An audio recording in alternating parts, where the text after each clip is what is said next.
1999వ సంవత్సరం అనుకుంటా, డిసెంబర్ నెల 17వ తారీఖు మా డిపార్ట్మెంట్ ల్యాబ్లో నేను కూర్చునున్నా. సాధారణంగా ఉదయకాలము లెటర్స్ వస్తుంటాయి, దాంట్లో పాటు ఎయిర్ మెయిల్ కవర్ వచ్చింది. సరే, ఇండియా నుండి వచ్చిన లెటర్స్ అని చూశాను, దానికి సంబంధించిన అటెండ్ అయ్యాను.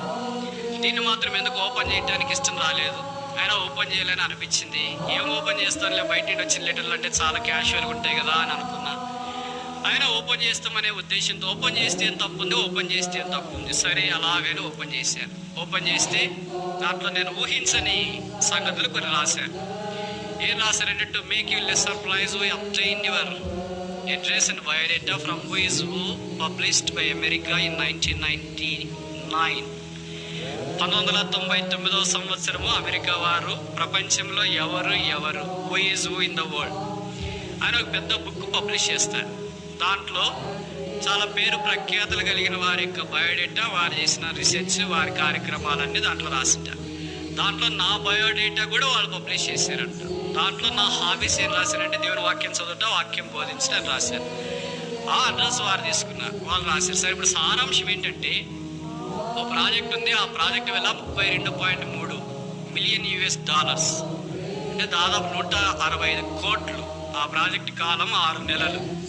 ఈ 6 నెలల కాలము ఈ ప్రాజెక్టులో మీరు మా దేశానికి వచ్చి పనిచేస్తే అవసరమైన ప్రయాణ ఖర్చులు, 6 నెలలు ఇక్కడ ఉండటానికి అన్ని వస్తువులు ఏర్పాటు చేస్తాం. వాటితో పాటు ఈ ప్రాజెక్ట్ కంప్లీషన్లో మీరు సహాయం చేసినందుకు మీ భాగముగా 35 కోట్ల రూపాయలు మీకు వస్తాయి. ఓ వారంలో దీనికి జవాబు ఇవ్వాలి. ఇది దేవుడిచ్చిన అవకాశం, ఇంకోసారి రాదు, దయచేసి తృణీకరించొద్దు. ఇది ఉత్తరం యొక్క సారాంశం.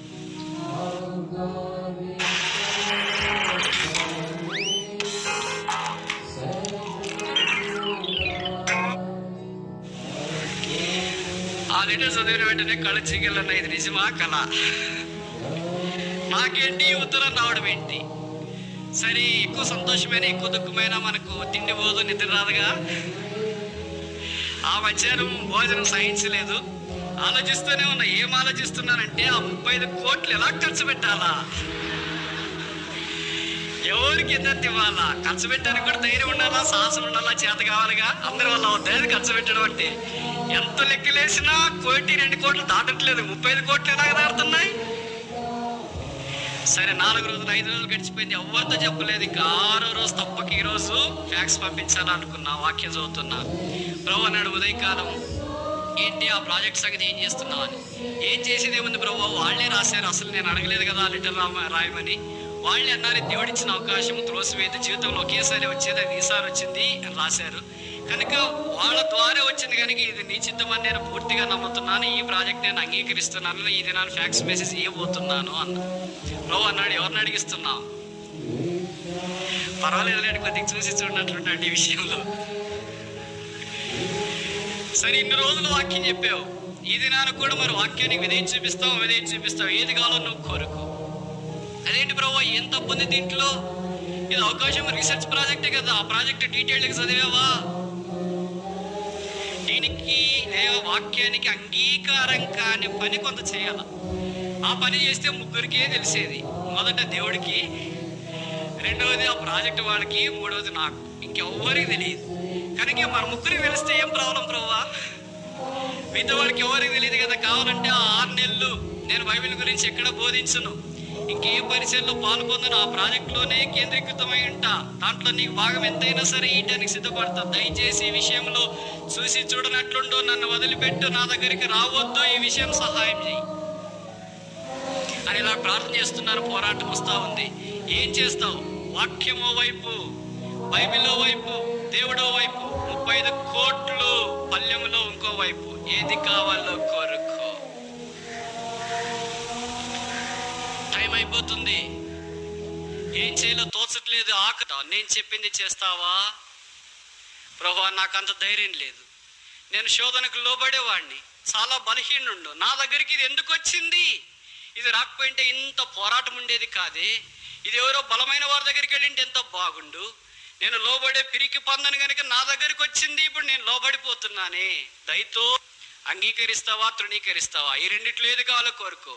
ఓవైపు వాక్యం ఉంది, ఓవైపు 35 కోట్లు ఉన్నాయి. ఏది కావాలో కోరుకో. దేవుడు జ్ఞాపకం చేశాడు, నీవు ఈ దినాన ఊయి మెడలు PhD 3 years అయిపోయి నీ రీసెర్చ్ పబ్లికేషన్స్ వచ్చినందుకు ఒక్కసారి దేవుడు నా చిత్రపటాన్ని వెనక్కి తిప్పి చూపించినాడు. అంతదాకా చిత్రపటం అంతా MSc PhD gold medal research అంతదాకా బాగానే ఉంది. వెనక ఒక్కసారి చూడు, 10వ తరగతి ఎగ్జామ్ రాసేటప్పుడు మొట్టమొదటి అప్లికేషన్ ఫిల్అప్ చేస్తాం. అక్కడ మొదటిసారి ఫోటో అతికించాల. ఆ ఫోటో దిగటానికి స్టూడియోకి వెళితే నాకు చినిగిపోకుండా ఉండే చొక్కా ఒక్కటి కూడా లేదు, అన్నీ చినిగిపోయినాయి. చినిగిపోయిన చొక్క వేసుకుంటే ఫోటో తీసే వ్యక్తి అన్నాడు స్టూడియోలో, సార్ జీవితంలో మొదటిసారి ఫోటో దిగుతున్నారు, పరీక్షల కొరకు దిగుతున్నారు, చినిగిపోయిన చొక్కాతో ఫోటో తీయడం నాకు మనసు లేదు, దయచేసి మీ స్నేహితులు ఎవరిదాన్ని తీసుకొని వచ్చి రారా.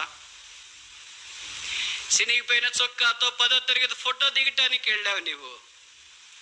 నేను నా దినాన్ని మొదలుకొని అంచెలంచెలుగా తీసుకొని వచ్చాను. ఇంటర్మీడియట్, డిగ్రీ, మాస్టర్స్, PhD లాగా తీసుకొని వచ్చింది నేనా లేదా కోట్ల? ఆ దినాన్ని 10వ తరగతిలో నేను తుంచి వేసింటే, తల్లి గర్భంలో నిన్ను తుంచి వేసింటే, భూమి మీద నువ్వు లేకుండా చేసింటే ఈ దినాన్ని ఇది వచ్చిండేదా? అంచెలంచెలుగా ఈ దినాన్ని ఇక్కడికి వచ్చిన తర్వాత ఇప్పుడు నా వాక్యం నీకు చేదయిందా? నేను నీకు విషయమయ్యానా? నా కార్యాలు నీకు భంగమయ్యాయా? నా మార్గాలు నీకు అపవిత్రమయ్యాయా? నన్ను అప్పగిస్తావా?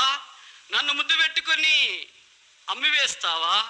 నన్ను తృణీకరించేస్తావా? ఏది కావాలా కోరుకు? కఠోరమైన సమయం వచ్చింది. ప్రభువా ఏం చేయమంట?